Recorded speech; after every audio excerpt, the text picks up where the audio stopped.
Can prednisone cause constipation? Yes.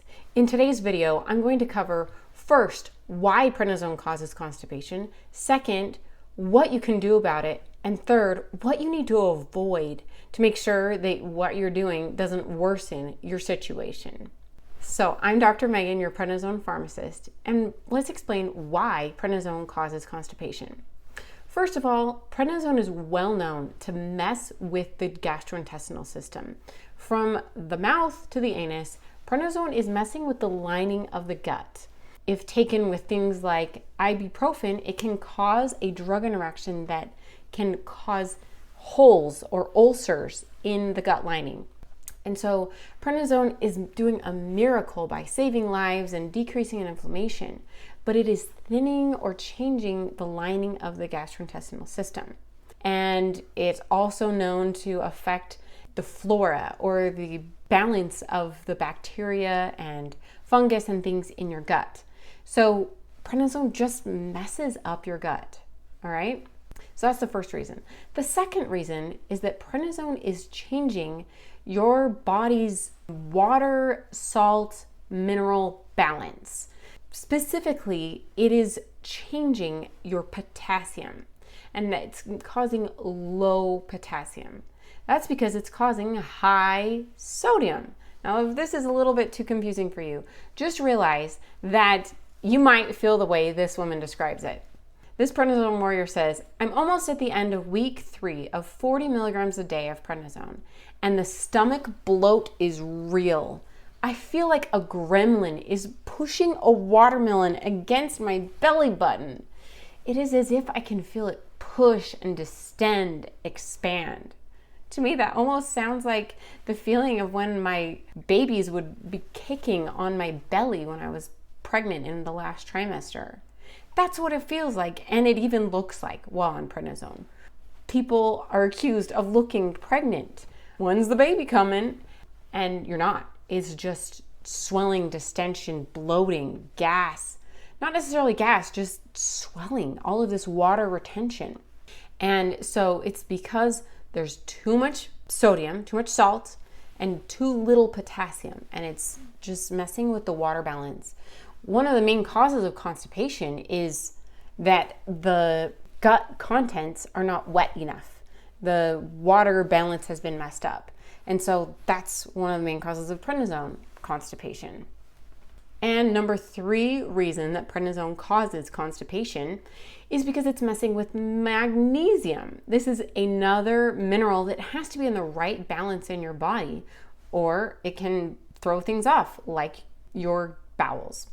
So magnesium is a mineral that is used in over 300 biochemical reactions in your body, and some of those have to do with keeping the contents of your gut stable and moving at the correct rate. And so sometimes if there's not enough magnesium, it can slow down the digestion.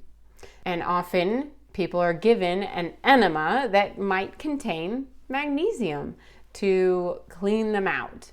So that brings me to the treatment for constipation from prednisone. Now, there's no guideline out there. There's no definitive thing here that I'm following. This is just based on my experience as a doctor of pharmacy and learning about the different effects prednisone can have. So definitely run this past your doctor before you implement it, because prednisone can be used for so many different conditions. I don't know your specific situation, and I don't want to tell you something that you're going to implement without permission from your doctor. So whatever I say, you're gonna run past your doctor first, right? Okay. So first of all, for proper digestion, you've got to have the right amount of bulk. And that's often in the form of fiber, which is basically plant material that your body can't digest. And you need that to help have enough stuff to push. And the fiber, you need at least 25 to 35 grams of fiber per day. And you can either get that through your diet, through eating vegetables and fruits, or as a supplemental bulk-forming laxative like Metamucil. But sometimes those can cause gas and bloating themselves. And if that doesn't work, then you can move on. to something like Miralax. Miralax has polyethylene glycol in it, and it kind of just smooths things out. It's called an osmotic laxative and helps it flow better. That's usually a great gentle option. It shouldn't interact with prednisone or other drugs that you're taking, and it should be fine for most people. If that still doesn't work, you could try, and by doesn't work, like in 3 days, okay? I'm not saying in a few hours. These things take days to kick in. This next one, on the other hand, you can use with your doctor's permission if you don't have kidney problems and other issues. And it usually works a lot faster. And these are saline laxatives. So they're usually liquid, and you like guzzle a whole bunch of magnesium citrate. And it usually works fairly quickly within about 8 hours, sometimes as fast as 30 minutes, and definitely within a day you would see an effect. The thing is, for some people, it might work too fast and cause the runs. And so instead of constipation, you might have diarrhea, and that can be quite uncomfortable. So those are the main treatments. But there's another kind of magnesium that I want to make sure you avoid, along with the following list of things to avoid as potential treatments for constipation from prednisone that may not be safe while on prednisone. So magnesium citrate is generally safe, but magnesium hydroxide, aluminum hydroxide containing things are not safe. The aluminum hydroxide can bind up the prednisone, and you'll lose as much as 40% of the prednisone dose. And that can be dramatic and not helpful in helping treat your condition that you're taking prednisone for. So you want to avoid anything that has aluminum hydroxide along with the magnesium hydroxide. Next, avoid mineral oil. This is an old wives' remedy that is just the least effective and most likely to cause side effects. I just don't recommend it. The next to avoid is senna-containing laxatives. These are often known as X-Lax, or bisacodyl-containing ones called Dulcolax. These are stimulant laxatives, and they may be helpful if you're also taking an opioid like Lortab or codeine, but you don't want to rely on these generally long-term because they can also affect your potassium balance. And since we already know prednisone is causing low potassium, these may worsen that low potassium. Definitely work with your doctor if you find that they're working for you, but definitely don't stay on them long-term without doctor's permission.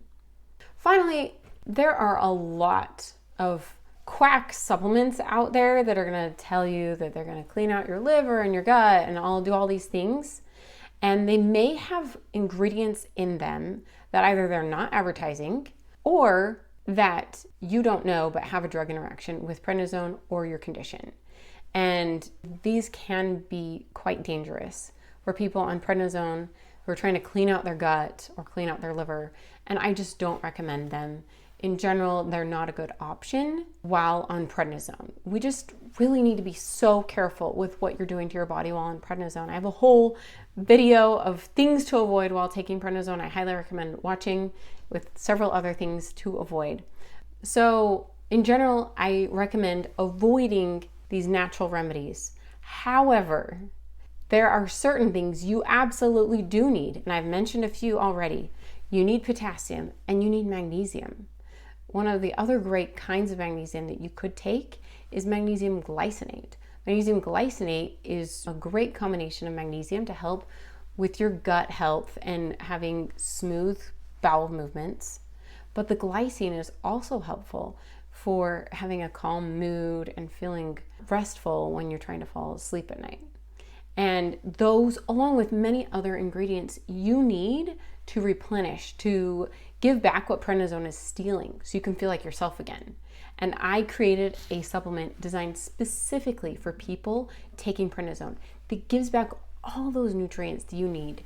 And it's called Nutranize Zone. I invented it, had it manufactured at a specialized facility with the highest quality ingredients. It's got a morning and a bedtime bottle, and together they're designed to give back all the nutrients you need while taking prednisone. You just take 2 in the morning and 2 at bedtime, and it will replenish what prednisone has been stealing to reduce your suffering so that you can feel like yourself again while taking or after taking prednisone. You just go to Nutranize.com and you can get it today. Signing off is Dr. Megan, your prednisone pharmacist.